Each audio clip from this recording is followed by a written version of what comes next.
Hi, everybody. Welcome to Chat and Craft with Lorraine. My name is Lorraine Tierney, and I'm an independent Stampin' Up! Demonstrator from Warner, New Hampshire in the United States. And I love to make cards, I love to share cards, and I like to help other people make cards. I also like to make little 3D gift packaging, especially at this time of the year. And if you're like me, you're still working on little something for your neighbors or for your hairdresser or other little people. So I have a gift bag that's pretty quick and easy to make out of cardstock and a little bit of patterned paper, not a whole lot. So it's a busy day today. Usually I come on live on Thursday nights in the evening. It is Thursday, December 12th, by the way. But I'm on a little bit earlier today because it's a busy day and a busy evening. So I'm going to switch my camera over. Please say hi if you're watching. And if you're new to this channel, I'd love it if you would introduce yourself. Thanks. So let's go like this and switch these around. Okay. So I have a full piece of cardstock here. It's 8.5 by 11. And I'm going to cut it down to 8 by 11. So I'm just going to take a 1/2 inch off this shorter side. Okay. And then we're going to do a little bit of scoring. So we are going to score it at, I forgot, gotta check my notes a little bit, 2 inches. Okay.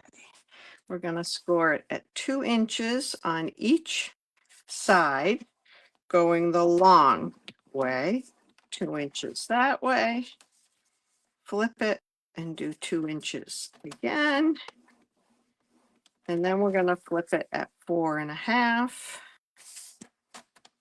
And you know how much I hate taking out the arm of my trimmer. So we're going to flip it and do 4.5 again. And that's all we have to do.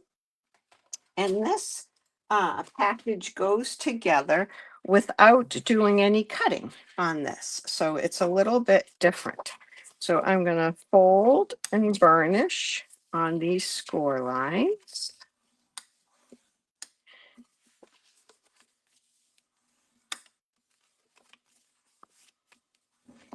And then the front and back, it's going to roughly go like this. The front and back are the same. And I'm going to cut a piece of designer series paper for that. And I couldn't remember if it went landscape or portrait. So it's going to go portrait, and it's going to be 3 3/4 by 4 1/4. So I'm going to trim this to 4 1/4 first, and then 3 3/4. And I'm going to put that on here before I do any more of the folding, because then it gets a little bit lumpier and harder to put this on.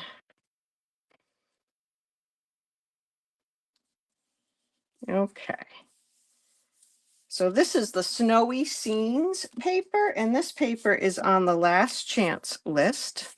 It's not marked down currently, but when it's gone, it is gone. And I'm going to use it with the Sweetest Star stamp set today. I'm going to use this sentiment. And this is also on the last chance list. The punch that coordinates with it and what we're going to use is not on the last chance list, but the bundle to save 10% and the stamp set are on the last chance list. Okay, so now I'm going to fold my 2 pieces of cardstock in. I'm holding it the long way. And this is kind of tricky. I'm going to take this fold line right here.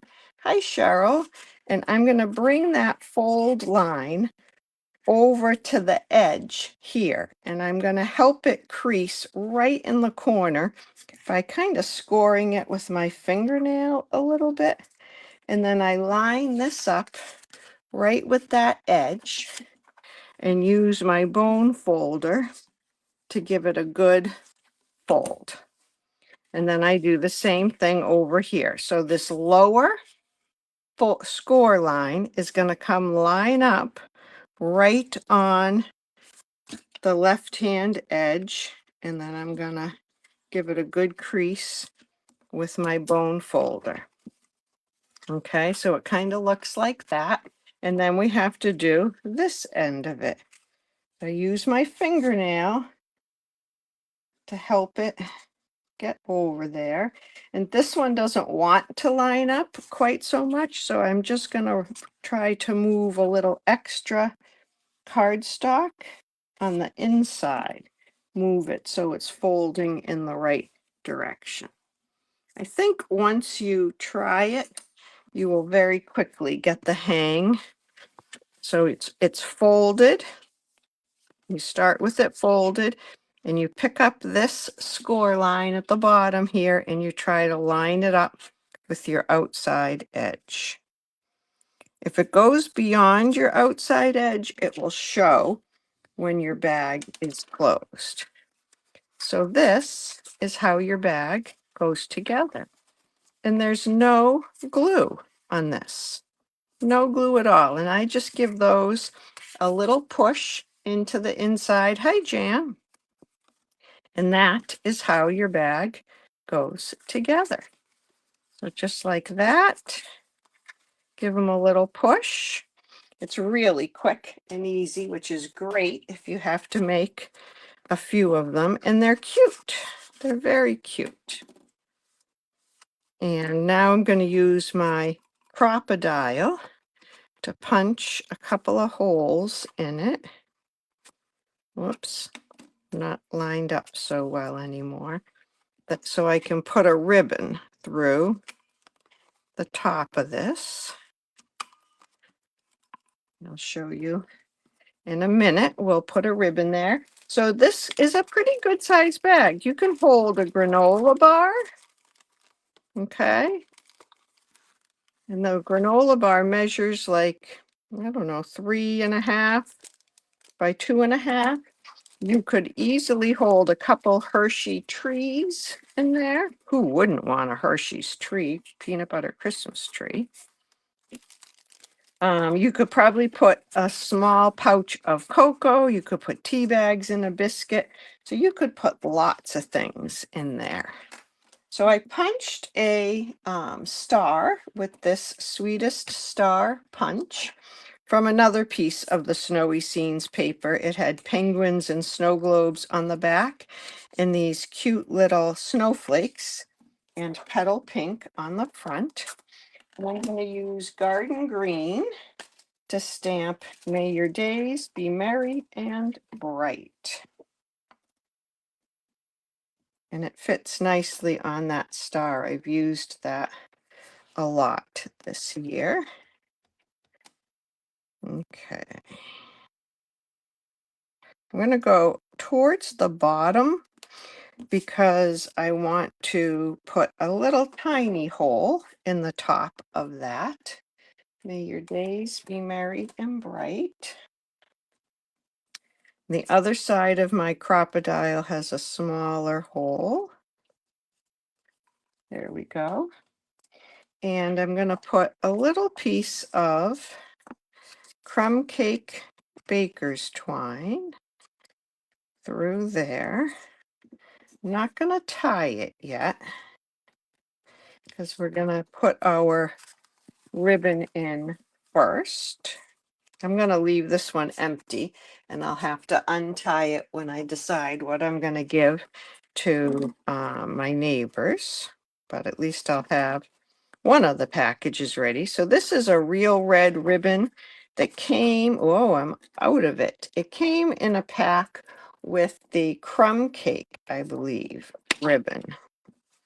It may be retired, which I'm sorry if it is, but I like to use up ribbon and embellishments. It's just too hard to use them all up sometimes before they go, which is why this year I'm going to do a ribbon and embellishment share for the new mini catalog. And so you'll get half a pack of embellishments and a third of a roll of ribbon, which is more than 3 yards of ribbon. And that way you won't feel like you have too much of it hanging around. So now I'm going to put a little knot in this, I guess. I trim the end of that. And I'm going to hang that from my ribbon.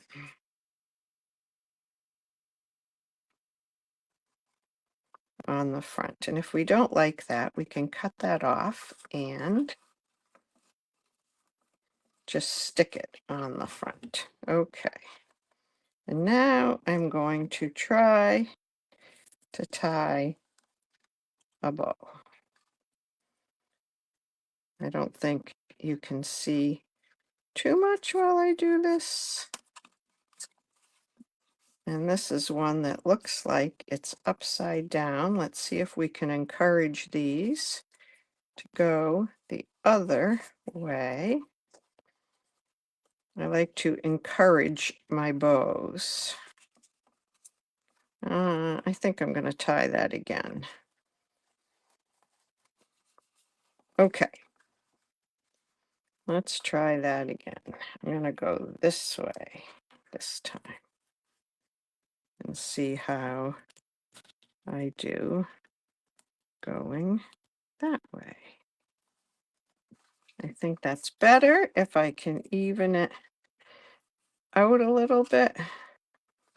So my loops were not, or my length of ribbon was not even when I started. So I'm going to have to trim that off, but that's okay. And then I have my little "May your days be merry and bright," and I could even sign my name on the other side of that there. And you have a cute little gift bag. Isn't that adorable? So I could put some bling on there. I think I will put these are the iridescent faceted gems, and they have quite a sparkle. So I think I'll put a couple of those on the tag. Since it says bright, we'll give it a bright little sparkle. And that is what I wanted. Oh, I don't like that one there. Can I get that off? Yep. Where should we put that one? May your days be merry and bright. I'll put it over there. There you go. And so we have some sparkle on there. May your days be merry and bright. It's really cute. So I hope you'll give it a try. You saw how quick it was. It uses almost a full sheet of cardstock. You have this little piece left over. You could use this as trim someplace, and you could decorate the back if you wanted to, but I thought you really don't need to. And there you have a little package. Thank you for joining me today, Cheryl and Janlyn. And if you watch this in a replay, please let me know whether you like it or not. And what paper would you use to make this? What do you have in your stash that would decorate a bag nicely? Oh, and you can always move your bow over so you're not lopsided like Lorraine. All right, have a great rest of your Thursday, and I'll be back on Sunday night or Monday night with a live. Take care, everybody. Bye-bye.